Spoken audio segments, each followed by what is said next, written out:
జనరల్‌గా డయాబెటిస్‌లో మా పేషెంట్స్‌కి పర్టిక్యులర్ డైట్ ఫాలో అవ్వండి. ఇట్లా మైండ్‌ఫుల్ ఈటింగ్ చేసుకోండి అనంటే, వాళ్ళ రియాక్షన్ ఒకసారి చూడండి.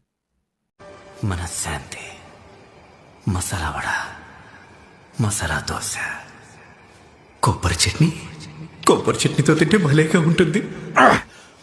మనశ్శాంతి, మనశ్శాంతి.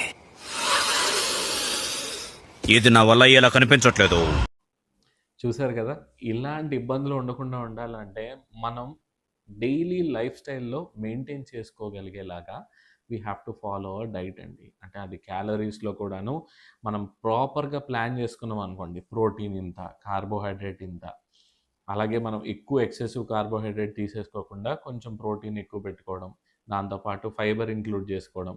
ఇట్లాంటివన్నీ చేసి కొంచెం మనకి బ్యాలెన్స్‌డ్ మీల్ ప్లేట్ తీసుకుంటే అసలు ఏ బాధ ఉండదు. ఇట్లాంటి కోరికలు కూడా రాకుండా ఉంటాయి.